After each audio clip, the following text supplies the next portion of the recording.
Welcome to another episode of Disguised Coverage. I am Anthony. I am your host here on Disguised Coverage. Find me on Twitter at pro__ant. That's pro, 2 underscores, ANT. Give me a follow on Twitter. Or if follows aren't your thing, I will also accept pieces of Beskar armor on Twitter. So a follow or Beskar, either or. They're both A-OK in my book. You can find Disguised Coverage on Apple Podcasts, Spotify, YouTube, Facebook, pretty much any and every platform where you find podcasts, you will find Disguised Coverage. While you're there, please rate and review and subscribe to the pod.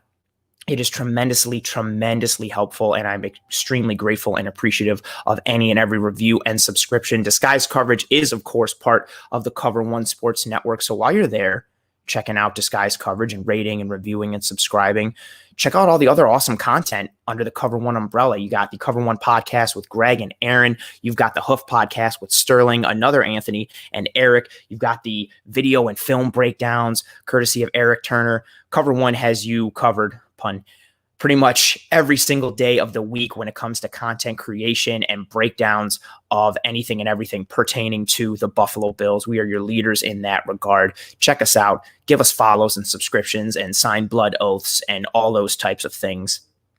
And that's the intro for this episode. And the title of this episode is Know Thy Enemy, Buffalo Bills versus San Francisco 49ers. And we're going to get into some matchup breakdowns for this game. We're going to get into several areas that will really determine where this game is won or lost for either of these teams. This is a game that I think going into the year was one that fans had for the primetime aspect of it and playing the 49ers who were in the Super Bowl last year. And it was a big deal. And I think now that we're going into this game in a couple days, I think the feeling is a little different. So now that this little intro is out of the way, I want to start here with this first topic, this first subject, which you'll see thrown up here if you're watching on the live stream on the banner down below. Do not sleep on the 49ers. I recognize they are a different team than we thought they were going to be before this season started. As I just mentioned, I think when the schedule came out, a lot of us saw this game as another opportunity to prove ourselves as a football team. 49ers obviously were in the Super Bowl last year. They played the Kansas City Chiefs. We saw the game against the Chiefs on the schedule and then the game against the Niners on the schedule. And it was like, okay, we play the two Super Bowl participants from last year. It's another great test. They're a good football team. They have good coaching. Let's see what we can do. And then the season starts and the actual games are played. And we see the Niners lose on opening day to the Cardinals. And we see the multitude of injuries they suffer against the Giants, and we see them lose to the Eagles, and we see them get handed pretty easily and soundly by the Packers and by the Saints, and we see them not look good at all against Seattle. We see more injuries pile up and more injuries pile up. And as we come into this game, and the Bills are sitting at 8-3, which is fantastic. And the 49ers come into this game 5-6. And I think it's easy, especially from what I've seen on the good old Twitter, I think it's easy to come into this game and think, well, they're 5-6. They've been beaten pretty soundly by a lot of teams. They've got a lot of injuries. This should be an easy game for the Bills. I do think the Bills should win this game. The 49ers are a beatable team. This is a very winnable game. This is an opponent that will test the Bills, but it should be a win for all intents and purposes for the Buffalo Bills. But if the Bills were to lose this game, I would be destroyed and I would be distraught as I am over any and every single Buffalo Bills loss whenever they come, even though they're so few and far between because the Bills win all the time. But if the Bills were to lose this game against the 49ers, I would not be shocked or completely surprised. The 49ers are still a very good football team. Well, maybe not very good. They're still a good football team. They're still a quality football team. They have good coaching. They still have some good pieces. And those are some of the things that we're going to get into throughout this episode and getting to know thy enemy, which this week is the San Francisco 49ers. Don't sleep on them. Don't think that this is going to be a cakewalk, even just from the basic superstition aspect of the fact that the Bills have not won any game that has not been played at 1 p.m. Eastern. This game is not being played at 1 p.m. Eastern. It is being played on a Monday. So it's not Sunday. It's not 1 p.m. Eastern. It's on a Monday. It's on a different time than that. I am very superstitious, as my Twitter bio says. I'm not superstitious, but I am a little stitious. But in fact, I am very superstitious. If you had superstitious or the word stitious on your disguise coverage bingo, then you just got a whole bunch of points just now after what I just said. Don't sleep on the 49ers. I caution you against that. They are still a good football team with quality pieces. And, oh, fun fact here from Greg. Did you know stop signs used to be yellow? I didn't, Greg. What a fun fact. If anybody else has fun facts that they want to throw into the chat, that would be tremendous. Greg is, of course, one of the hosts on the Cover One podcast. He's a great content creator and a guy who knows some stuff, but he's kind of not likable. Sorry for that. I did not know stop signs were yellow. And I just pulled up through the chat there. Last week's episode was tremendous when it came to engagement here on the live stream show with the chat. So questions, thoughts, comments, concerns, philosophies, ideologies, maxims, theorems, anything and everything, throw them into the chat. If it's pertaining to what I'm speaking about at that moment, I try to pull it up right then and there. If not, I try to get to every single thing by the end of the episode. So feel free to throw everything in there. I appreciate all of it. It's so fun and great to interact with everybody and see everybody's thoughts as we head into every week. But to get back on that, after being sidetracked by Greg's fun fact that stop signs used to be yellow, don't sleep on the 49ers. They're still a good football team. And I think we come into this game thinking, again, the injuries that have mounted up and the record that we see. And so it's thought that the Niners are pushovers. They're without their starting quarterback. They got a backup who's turnover prone. Their best player is George Kittle on offense, and he's not there. I've heard all these injuries. And that's where we're going to start with a little bit. When it comes to the 49ers, we are going to start with the injuries. The 49ers currently have 17 players on IR. They have had 40 different players on IR at some point in this season. And they have a high mix in that IR grouping of quantity and quality players. Just for this game alone against the Bills, they will be without stud defensive end Nick Bosa. They will be without stud defensive end Dee Ford. They will be without defensive lineman Solomon Thomas. I mentioned George Kittle. I mentioned Jimmy Garoppolo. They'll also be without K'Wan Williams, their starting slot corner, who's very good. The backup to K'Wan Williams is Jamar Taylor at slot corner. He's also out for this game. They're without starting safety Jaquiski Tart. Some of the injuries are long-term, done for the year. Some are 3-week IR, see what happens when they come back. There is a lot of injuries that have piled up for the Niners all year, and it's no different coming into this game. But despite that, despite the injuries, despite everything they had, I don't know if you could see or hear the notebook again. I am a notebook person. I don't type. I do the notebook thing. Despite all of that, the caution that I have going into this game, again, I've mentioned a bunch of injuries that have piled up that have mounted for the San Francisco 49ers, but they are getting relatively healthy at some positions. And mainly those positions are wide receiver and running back. Starting last week against the Rams, a game which the 49ers won, a game that I think a lot of people didn't think the Niners were going to win. The Rams are coming off very successful and high-profile victories. Their defense is killing it. They were riding high. I don't think a lot of people had the Niners beating the Rams last week. And they did. And the Niners last week, they got back Brandon Ayuk and they got Deebo Samuel, two young, phenomenal wide receivers who are almost interchangeable in terms of how they can be used on offense. They also got starting running back Raheem Mostert back last week against the Rams. He'll play again this week against the Bills. In Ayuk and Deebo and Mostert, you have three players who are dynamic, who are versatile, who are fast, who are strong, who are athletic. Deebo and Ayuk get the ball on jet sweeps. They get bubble screens. They get tunnel screens. They can beat you deep. They can beat you over the middle. They run a variety of routes. Mostert is a burner at the running back position. If you watched the playoffs last year, your first exposure to Raheem Mostert was most likely against the Packers when he ran all over them for a multitude of touchdowns in the first half and just kept breaking big run after big run. He's a burner. He's a home run threat, but he's also got some mass and some strength to him, and he can beat you and falls forward. And Samuel and Ayuk are legit, and they are pieces on an offense. Again, I know Jimmy Garoppolo is out, and backup quarterback Nick Mullins will be the one to lead them against the Bills on Monday night. But Kyle Shanahan is a phenomenal coach in the NFL. And I know, at least for me personally, he gets kind of a bad rap for how he called things for the Falcons in the Super Bowl when they choked against the Pats.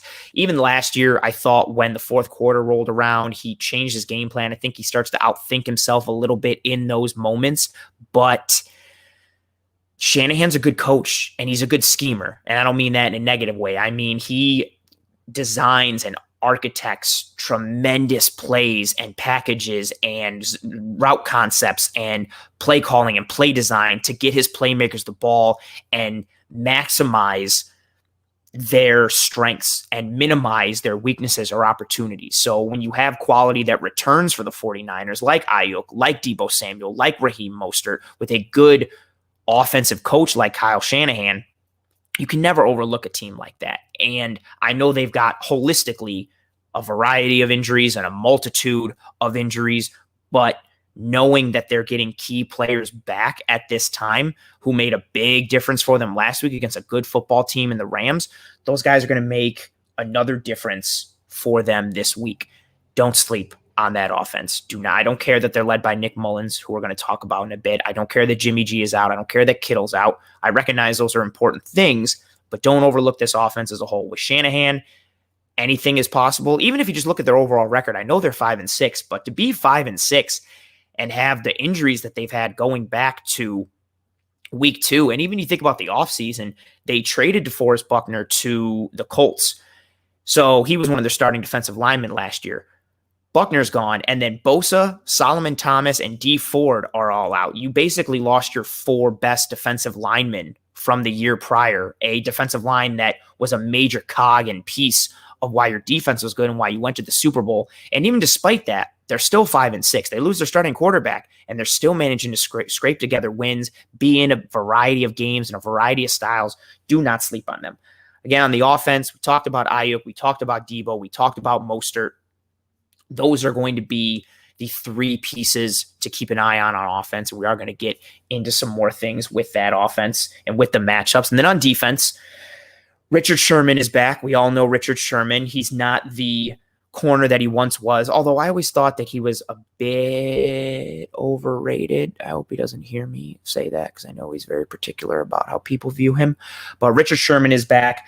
One of their other corners is Jason Verrett, longtime Chargers corner, guy who always had a boatload of talent coming out of TCU, but would just suffer season-ending injury after season-ending injury. I believe he had some ACL tears, an Achilles tear, just a guy who can never stay healthy. But if he could stay healthy, he was a very good corner. Niners picked him up this offseason. He's having a very good year, and he is staying healthy, so props to him for that. Jimmy Ward, another defensive back on the Niners defense, is a safety, but he can drop down into the nickel. He can cover in the slot. He's a good tackler. He's got good speed. Eric Armstead on the defensive line. Rookie Javon Kinlaw, who they drafted in the first round this year, is a quality piece. He had a touchdown last week against the Rams, I believe. But the big stud, the big person to pay attention to on the 49ers defense is linebacker Fred Warner, somebody who I loved coming out of the draft a couple years ago. Niners got him in the 3rd round. Kudos to them for a tremendous pick. Warner is a guy who, if you don't know, is being talked about as arguably, if not the hands-down best linebacker in the NFL right now. If you watched the Packers-Colts game a couple weeks ago, Darius Leonard talked about how Aaron Rodgers crowned Fred Warner as the best linebacker in the NFL, and it gave Leonard some extra motivation for that game going against the Packers. And all props to Leonard. But Warner is tremendous. I recognize holistically all the aspects that it takes to play linebacker, especially middle linebacker in the NFL, but I don't think there is a better sideline to sideline linebacker in the NFL than Fred Warner. His coverage grades are tremendous. Just watching him in coverage, he's got tremendous athleticism and versatility and hip fluidity and technique, both in his feet and in his hands. He's got great play recognition, and then he's just so explosive, such tremendous burst. He really brings it all. He's fast. He's technical. He's a monster. He's a game wrecker. He makes plays behind the line of scrimmage. He can blitz. He can drop. Fred Warner is a problem every single week for every single team that plays the San Francisco 49ers. He is someone to keep an eye on in this game, in addition to the rest of the pieces on the defense. And he highlights, despite the fact that he's a linebacker, he highlights a part of the 49ers defense that's strong, which is their pass defense.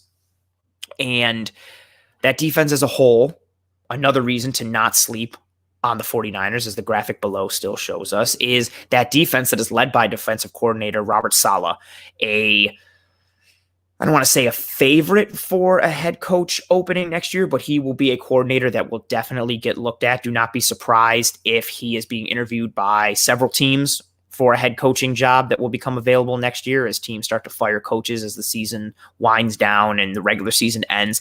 He is someone who will get offers. Ever since last year when the Niners defense just came out of nowhere and then maintained that high level, and for all intents and purposes now, they've still maintained a decently high level. I recognize all the injuries, but currently right now, the 49ers defense, again, coordinated by Robert Saleh, they're 11th in scoring defense with 23.1 points per game allowed. They're 7th in yards per drive allowed. They're 9th in points per drive allowed, despite losing so many players to injuries. Again, starting in week 2 for the 49ers, they are 9th in defensive DVOA, 14th versus the pass, 10th versus the run. I mentioned the losses along the defensive line. They traded Quan Alexander to the Saints, but another linebacker, Dre Greenlaw, has stepped up in his place and played well. They just keep plugging along, no matter how much they get banged up. They may give up points and get beat here and there, but they fight and they claw and they scrap, and that's a testament to Robert Saleh and the coaching that he gives that defense, in addition to the talent they have. I mean, some might say that it's easy to scheme and call plays when you've got Fred Warner and you've got your corners playing at a high level and your safeties playing well. But Saleh's fantastic.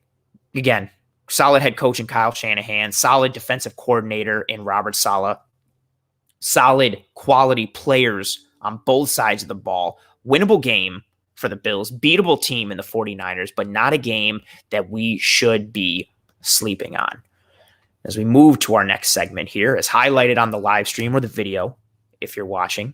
If you're listening, I just pulled up a graphic that says Bills pass offense versus San Francisco pass defense. I'm also noticing all the comments that are coming through. I am going to get to those. I appreciate the engagement and the interaction that you guys are showing with each other and with me. That's awesome. Keep it flowing. It's awesome. I love it.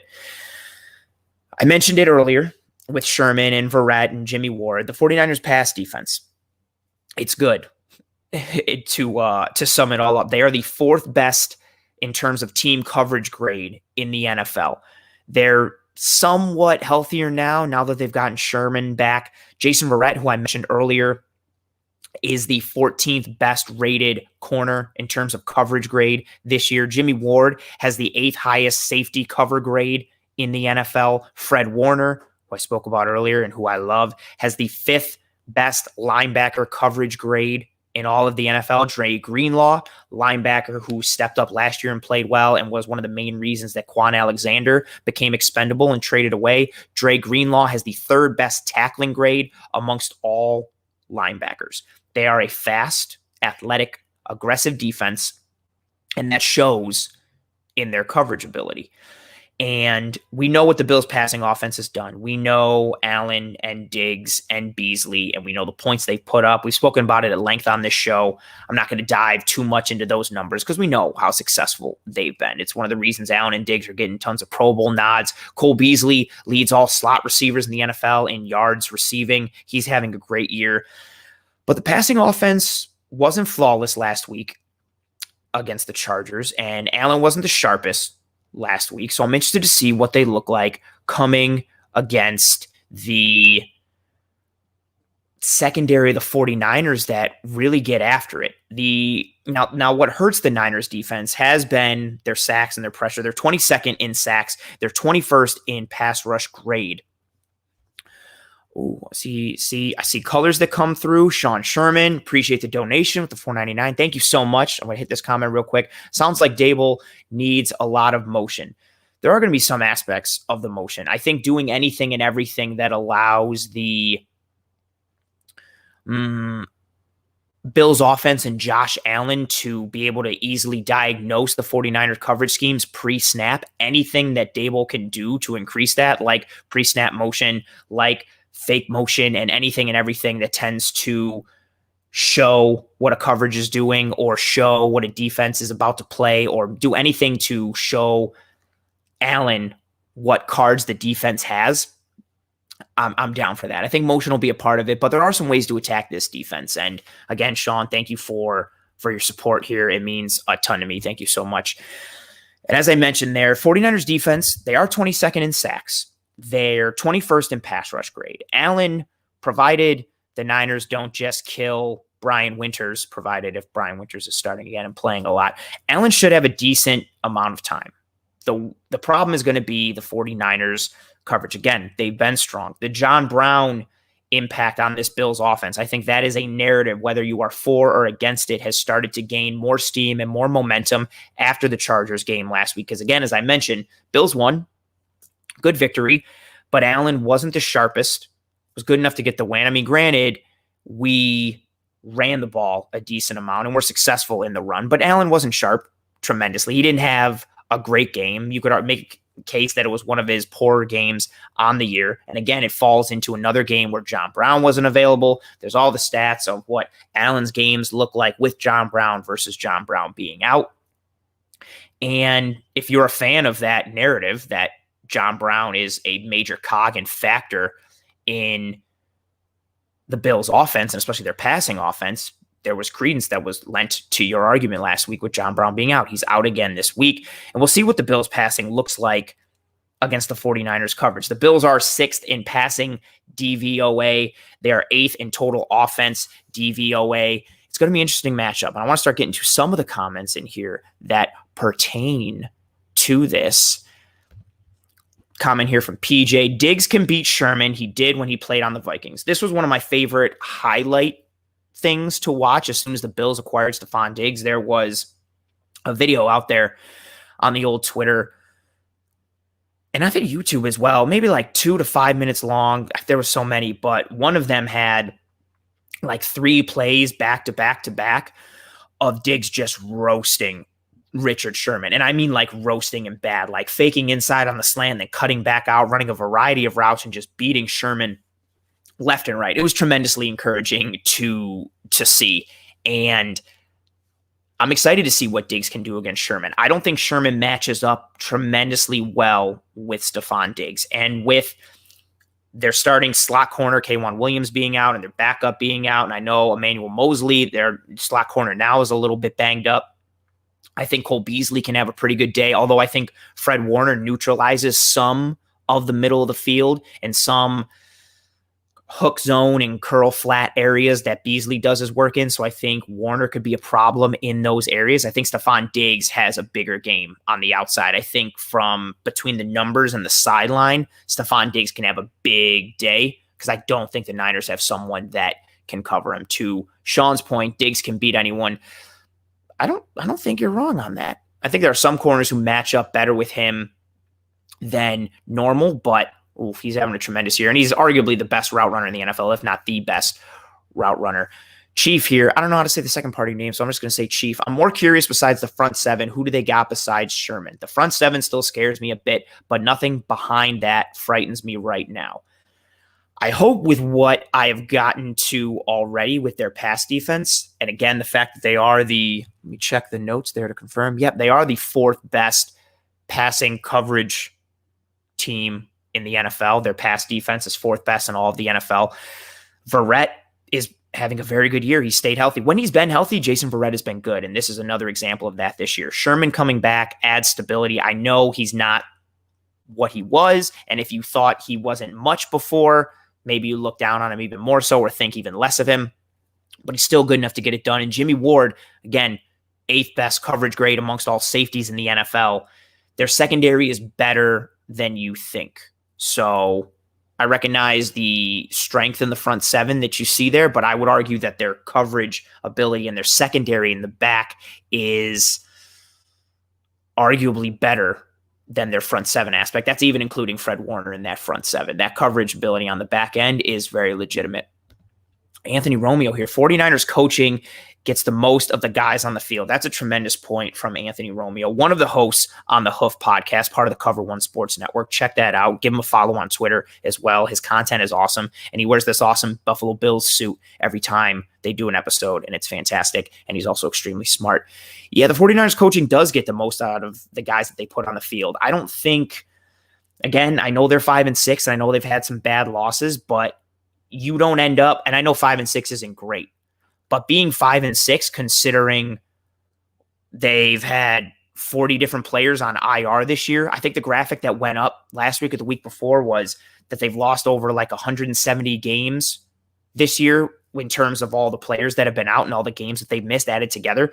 They're on multiple positions on both sides of the ball where they've had to roll with 5th and 6th string players. And the fact that they're still 5-6 and they still have an outside shot at the playoffs is a testament to their coaching. Kyle Shanahan and Robert Saleh, who we've already spoken about. Lone Wolf, I see this comment underneath. Anthony, the biggest homer I know is in the house. I don't know if that's in reference. Oh, is that the other Anthony? Is that to Anthony Romeo? I can't believe it's in reference to me. I don't think I'm a homer whatsoever, and I don't think I do anything that indicates homerism. I hope that's not towards me. I don't think it is, but that's the problem when you have multiple Anthonys. And there's Anthony talking about, remember at Lone Wolf, it's not homerism when you are right. Ooh, that's like the old adage that it's not bragging if you do it and you back it up. That's tough there. More comments coming through. Oh, thank you, Lone Wolf. I appreciate you for clarifying that. Thank you. You're a good man. And I also like your icon there. I like wolves. Fun stuff. In your opinion, who is the best defensive underrated player on the 49ers? Question from Ian Janicki. Ooh, in terms of underrated, I'm going to go with Jason Verrett. I don't think he's being talked about enough on this defense. And maybe it's because of all the injuries that take the storyline and then because Fred Warner is having such a great year. But it's Jason Verrett. Again, 14th best cornerback cover grade in the entire NFL. A guy who has been banged up for a majority of his career. Again, season-ending injury after season-ending injury. A guy who just couldn't stay on the field. Niners picked him up, I believe, on a 1-year deal. And he came through and he's playing really good. He had a nice play last week where he ran down Cam Akers. He's had a good year. And with what he's done, I think, to answer your question, I think he's the best defensive underrated player on the 49ers. If you take out the word underrated, Fred Warner is the best 49ers defensive player, hands down. It's not even close. But adding that underrated piece in there, it's going to be Jason Verrett. He's had a really good year. Again, 14th best cornerback cover grade in the NFL. Really nice to see him have a bounce back year and a year for a dude who, again, just season-ending injury, always finding himself having to reconstruct something and rehab something and just coming through. It's good to see him do that. Oh, thanks. You're welcome, Ian Janicki. Thanks for putting that up there. I appreciate you. Lone Wolf, it's okay to be a homer. It is okay to be a homer. I just don't identify as a homer. I'm all about just the objectivity of it. If I was a homer, I would, there is nothing wrong with being a homer. I just don't identify as that. So that's the only reason. But it's okay to be a homer. That is very true. On the other side of the ball, as we start to move through things, the Bills' run defense versus the San Francisco 49er run offense. This is something that I'm concerned about to a degree. 49ers quarterback in this game, again, will not be Jimmy Garoppolo. It will be backup quarterback Nick Mullins, who, fun fact, broke Brett Favre's single-season passing records at Southern Mississippi for passing yards and passing touchdowns. So, decently prolific career in college. No Jimmy G in this game. Raheem Mostert is back. And he spearheads a 49ers running offense that is coordinated by Kyle Shanahan, who is the son of Mike Shanahan, former Denver Broncos head coach, former coach with the San Francisco 49ers, who really refined and helped evolve the game of the zone running scheme on offense. This 49ers run game is strong. Their zone running scheme is strong. They attack the outside really well. If you do not maintain gap integrity and lane structure and lane integrity, Mostert will gash you quick. Their running backs are quality. They funnel so well into that zone-based scheme. And that's something that I'm nervous with, even just not from a running back perspective. I touched on it briefly with Deebo Samuel and Ayuk and how they get the ball on jet sweeps and screens and things close to the line of scrimmage. Samuel and Ayuk are almost built like smaller wide receivers or like smaller running backs, and they're just physical and fast and powerful and explosive. The game that Deebo Samuel got hurt in several weeks back, he had like 3 or 4 carries in that game. I believe he had a touchdown. He got hurt on a first down run. They can catch the ball. They can run on reverses and sweeps and all this type of stuff. They allow for so much dynamic play calling and so much versatility on that side of the ball. And they've got some good pieces on the offensive line that help anchor that zone scheme. Left tackle Trent Williams, formerly of the Washington football team, a very disgruntled member of the Washington football team. He was traded to the 49ers this past offseason, and he's been a revelation for that Niners offense. He is the second highest graded offensive tackle in all of football. Trent Williams, left tackle, San Francisco 49ers, second highest graded offensive tackle in the entire NFL. He has the 7th best pass blocking grade amongst offensive tackles. He's 4th in run blocking grade. Their O-line, however, is vulnerable on the right side. Mike McGlinchey has been beaten several times. He's their starting right tackle. But they've got a strong enough line, especially on the left side. Lincoln Tomlinson is their left guard, playing on that left side along with Trent Williams, who, again, is a stud and having a phenomenal year. Great pickup for the Niners. That left side is stronger than the right. And they do have a strong running game. The wild card in all of this, as I mentioned, is quarterback Nick Mullins. Backup quarterback. Sometimes he looks really good, like really good, even to the point that Niners fans, and you can see it on social media or blogs or Reddit or wherever you want to go to, there is a decent enough debate going on amongst Niners fans and even some Niners content creators and analysts who are having the discussion on who is the better quarterback and who's a better QB for the Niners, Jimmy G or Nick Mullins. And that may seem funny, and it kind of is. And maybe it means more to Jimmy G playing bad than it does Nick Mullins playing good. But at the end of the day, there's some conversation happening there because Mullins has looked good enough or decent enough in stretches. He does lack arm strength.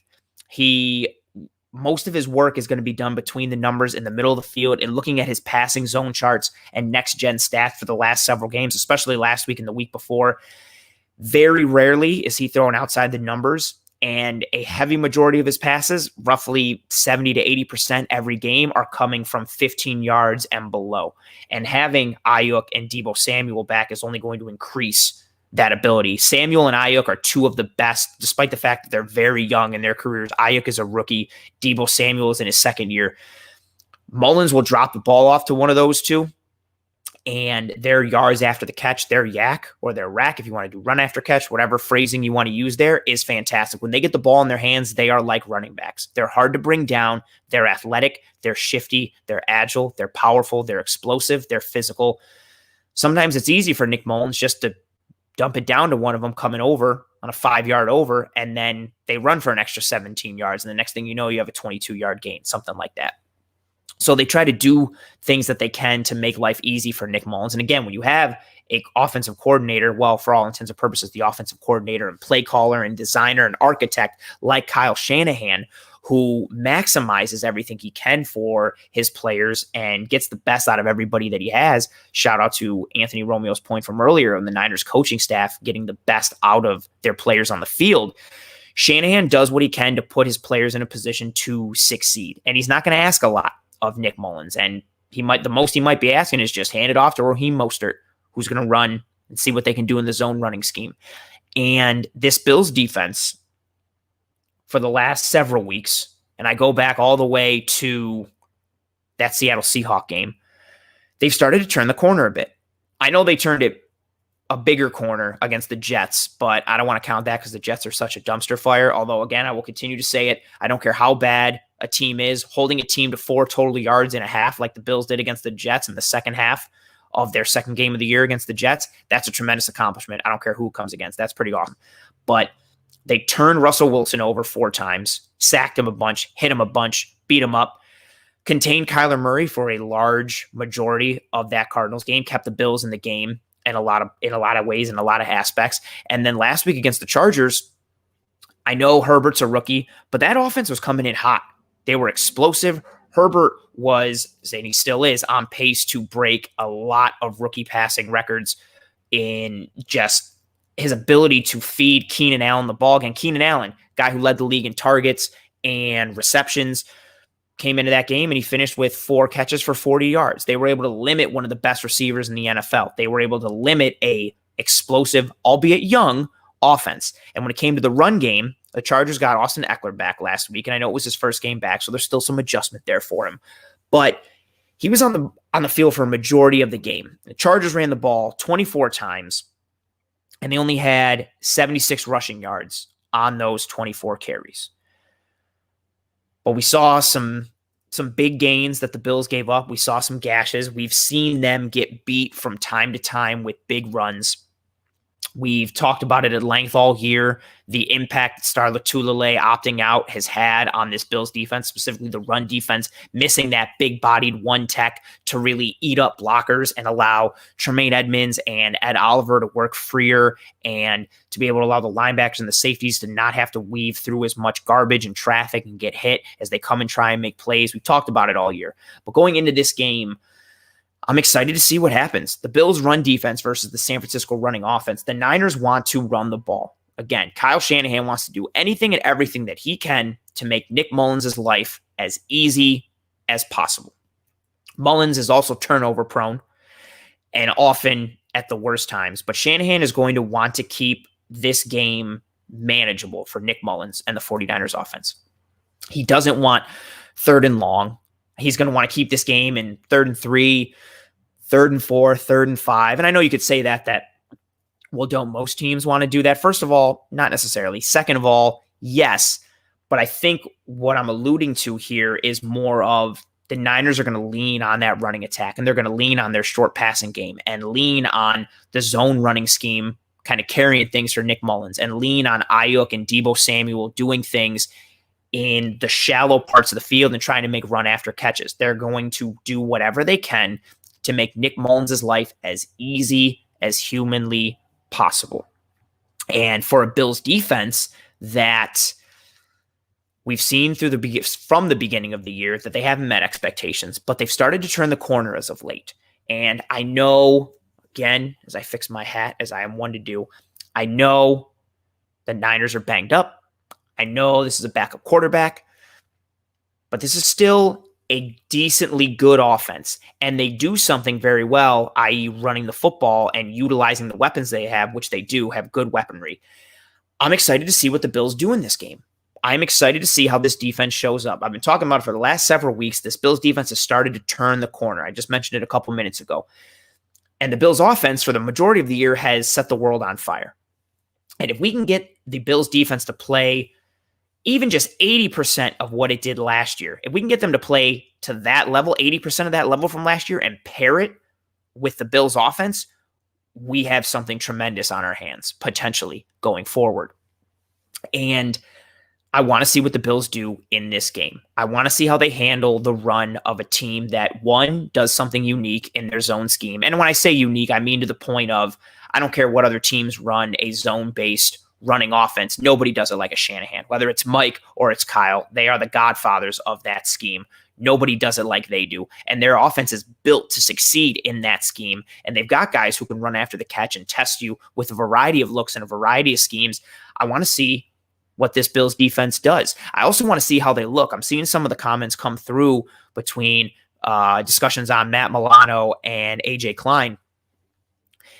The personnel aspect from the Bills, what they do on defense to match the 49ers offense is going to be a very interesting thing. From a personnel standpoint, the 49ers on offense, they run 11 personnel. That's one running back, one tight end, 45% of the time, 21 personnel, 33% of the time, 12 personnel, 13% of the time, and 22 personnel, 8% of the time. So, as we know, the Bills' base defense, quote-unquote base defense, is primarily a nickel defense. Their starters are really, when healthy, Tremaine Edmonds and Matt Milano, and then their third linebacker, quote-unquote, is Taron Johnson. Or if they want to go big nickel, it's Dean Marlowe.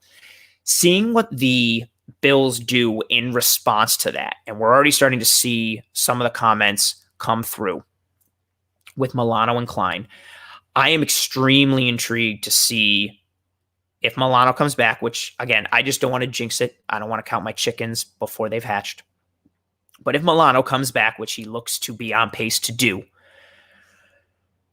How much does he rotate in? I would like to see them ease Milano back in, especially with how well A.J. Klein has been playing as of late. And I know the Bills have schemed up a lot of that success for him, but Klein has been playing well and executing as he should. You might see a little more 3 linebacker sets for the Bills. You might see more traditional 4-3 base on the field if the Bills want to match what the Niners are doing on offense. If the Niners are going to come out and throw 2 running backs or throw 2 tight ends at you, which they have a propensity to do. Again, if you're sitting there just looking at 21 personnel and 12 personnel, that's already 46%. They're in 12 personnel. I'm sorry, they're either in 21 or 12 personnel 46% of the time. You're going to get a lot of sets where they're going to come out with 2 running backs, 2 tight ends. They're in 22 personnel 8% of the time, so 2 running backs, 2 tight ends.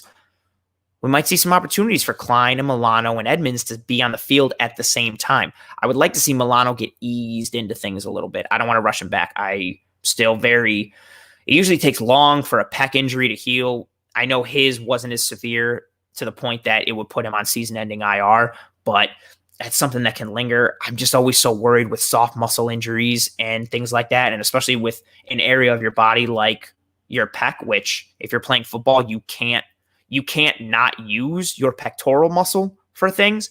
I would like to see him be eased back a little bit, but it's going to be interesting to see what the Bills do on defense to combat the 49er offense when they're going to come out and try and run the ball and make Nick Mullins' life easy. Some also fun facts and some numbers. The 49ers turnover margin in their losses this year is -6. Their turnover margin in their wins this year is +10. Winning the turnover battle is going to be a key in this game. Again, Mullins is turnover prone. If we can get some fumble recoveries, if we can get some interceptions, anything and everything that is going to turn the ball over in this game helps the Bills. The 49er offense, especially with Nick Mullins, is not built to come from behind. They are not going to come out and pass the ball and spread it out and do all these things that, they can score 7 in a quick minute and a half, 2 minutes. They can't do that. They're not built for that life. That's not what they're about.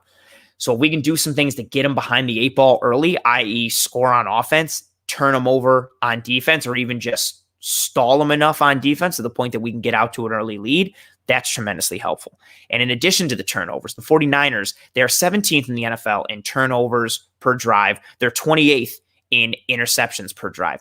Nick Mullins' interception percentage is 3.4%. Jimmy Garoppolo's, fun fact, was 3.6%. So they are an offense that has turned the ball over. And when they do turn it over, they lose. Win the turnover battle, take advantage of a backup QB. It should be a pretty good thing for the Buffalo Bills in this game. With that zone running scheme, the biggest thing that I'm looking for, I tweeted out a video from the All-22 against the Chargers for the Bills.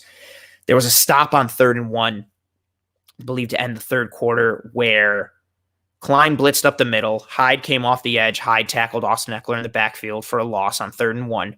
But the gap integrity and the lane discipline of Quentin Jefferson, A.J. Klein, and Vernon Butler was tremendous. We're going to need that on a lot of plays against the Niners. That zone scheme is designed to take advantage of guys missing their gap, guys not maintaining their integrity, guys not taking proper angles and flowing to the football in the right way.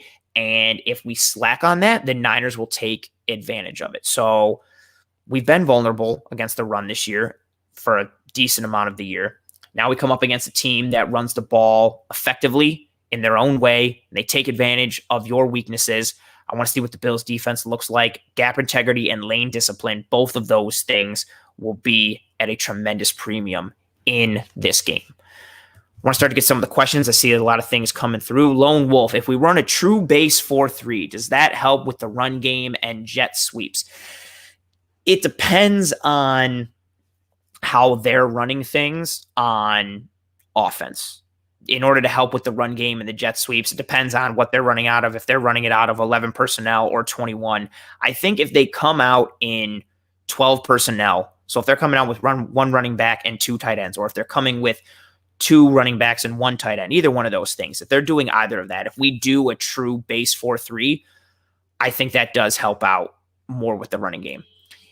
And I also would be okay with if we wanted to run like a bigger nickel or a bigger base 4-3 if we don't want to just flat out throw Milano out there for like 90% of the snaps. If we want to run a 4-3 with another linebacker or Marlowe or a bigger body guy to come off of the edge, I would also be cool with that because, to your point of the jet sweep aspect, I know AJ Klein has played much better of late. He's taken tremendous angles the last several games, especially against the Chargers. But I am wary of the jet sweep aspect. I still don't want AJ Klein in space, especially against Deebo Samuel and especially against Brandon Ayuk. I don't want him in space. So the jet sweep aspect, bring me Poyer down around the line of scrimmage, bring me a nickel scenario that adds more speed to the defense, because I am still a little worried of us being beaten around that edge, especially if they're running anywhere where Klein has to match that. I know he's been better of late. He made a lot of good plays against the Chargers. I'm still wary of him being in space. Comment here from Army of One. We need to disguise our defense fronts as much as possible. We also need to disguise our coverage too. Wink, wink, nudge, nudge. Yeah, anything we can do to confuse Nick Mullins. I think disguising our defense and disguising our coverages, not just for this game, but it's something that the Bills defense really hangs its hat on. And a lot of it comes from, I saw some love for Jordan Poyer. Also, another comment here from Army of One. Jordan Poyer is our best tackler so far. And he threw an exclamation point on that. Poyer and Hyde do a lot for the defense in terms of being able to disguise things and make things look one way for a quarterback pre-snap and then flipping the script come post-snap. And I like what they're able to do in that regard. They do it a lot. They disguise coverage, they disguise fronts, but especially on the back end. Anything and everything we can do in that regard, I think it's always helpful because it can mess with any QB, but especially a quarterback like Mullins, who, no offense, is inexperienced and is turnover prone. Anything we can do to make him think like, oh, okay, this can be cover 3, and then we come out and it's not. Or if he thinks, oh yeah, this can be a cover 2 and it's actually a zone blitz and it's man coverage in the back end. Anything that we can do with that, I am tremendously a fan of. So we do need to disguise our defensive fronts as much as possible. Continuing to go through the comments on here. Comment here from Lone Wolf. If Allen is on point, we can force Mullins to throw more than they want him to. That's an excellent comment, and not just because it goes along with something I said a couple of minutes ago. Yeah, the Niners are not built to come from behind. They are not built to score fast and score quick. They're not a quick strike offense like that. They are a John Madden, matriculate the ball down the field type of offense. They are going to beat you. And I don't want to take away from Ayuk and Samuel and Mostert to a degree, but the plays that those guys break because they're explosive or because they're so fast and they have home run ability, those aren't plays that are going to be explosive in a sustainable fashion. You're not out here breaking like 75-yard runs regularly. The zone runs that Mostert breaks off in houses are a credit to the offense and a credit to him, but majority of them are going to go for like 4 yards or maybe like 12 or 15 yards. They're not going to go for a 75-yard house call with regularity. Same thing with Ayuk and Samuel. They might, catch a 5-yard over and break a tackle and take it up the sideline for a 60-yard touchdown, but the majority of times those plays aren't going to result in that. So to your point, yeah, this offense is not built for quick strike, big play offense. They are a chunk play offense or even a little chunk play offense. They're going to beat you death by 1,000 cuts and take away everything against you. Also going with another comment here from Lone Wolf, because I wanted to highlight back to this because I saw it earlier, but I didn't have it in my rhythm to get to it at the time. Milano or Klein better against the run? Matt Milano for everything, and that's not just because I love him. I also love Milano cookies, so I don't know if that's related. I like how AJ Klein has played. I think the AJ Klein we've seen over the last several weeks versus the AJ Klein we were accustomed to seeing in the beginning of the year, this most recent AJ Klein has been a revelation, but I will take Matt Milano every day of the week, and not just because of his ability. And I've seen some comments here of Milano's missed tackles, and he has had some of that, especially last year. But what Milano does in the run game, in addition to making plays himself, he disrupts so much of the opposing offense. Eric Turner from Cover One did a tremendous breakdown and thread about how some of Tremaine Edmonds' struggles have been due to missing Matt Milano. Milano makes plays, but he also does the things like meets the pulling guard in the backfield, or gets by a blocking tight end really quick, or avoids the seal block on the edge and then sneaks into the backfield. He might not make the play. He might not make the tackle, but he blows it up enough that it leads to Tremaine Edmonds cleaning it up and making a play, or Jerry Hughes making a play from the outside, or Taron Johnson, or one of the safeties. Milano's impact, it may not just be him making the play, but he does so much that impacts the offense negatively and allows the rest of the defense to eat, that I would take Matt Milano. And that's no disrespect to AJ Klein, who has filled in admirably over the last several weeks, but I will take Matt Milano every single day of the week because he's fantastic. Statement here from Andrew. Do the Bills utilize the defenses used against them in 2019, aka dare them to take shots down the field? I think you could see that a little bit in this offense. I don't think, and not even think, Mullins does not have the arm to take moonshots down the field. He is not the guy that's going to be throwing 50-yard bombs or throwing, 15-yard deep outs outside the numbers. Again, I mentioned it. Even if you just take a look at the passing chart from last week, majority of the throws came 15 yards and under. Same thing for the week before, same thing for the week prior. Mullins is a guy who's going to work the intermediate to short areas of the field. They're going to rely on run after catch. And I think you could see that, Andrew. I think you could see the Bills defense come up and say, we dare you to beat us over the top, and see what happens. The only negative with that is Ayuk and Deebo Samuel are fast. They are quick. They are tremendously athletic. And sometimes in today's NFL, all you need to do is throw up a prayer and let your offense, or let your receiver, your talented receiver or tight end or whoever, make a play on the ball and either come down with it, or the refs are going to throw the flag and it'll benefit the offense. So there's some risk reward with that notion, but I think you could see that. I would like to see that. Make Nick Mullins beat me every single play, every single drive. I don't want to get beat with the run. I don't want to get gashed to the point where the Niners are putting together 12-play, 60-yard, 7-minute drives because they're just running it for 4 to 6 yards of pop up and down the field. I don't want to see that. If the Bills lose this game, I want to lose. I don't want to lose, but I want to lose knowing, well, I mean, we tried to make Nick Mullins beat us, and guess what? He beat us. I think the odds of that happening are small. So let's cram the box, not get beat with the run, and let's see if Nick Mullins can beat you. And I don't think that he can. And that, my friends, is going to start to signal the end of this episode. If you're watching the live stream or watching the video here, you'll see Toodles, you guys, throwing up on the screen. That's arguably my favorite part of the show. Toodles is a fun phrase. I really like it.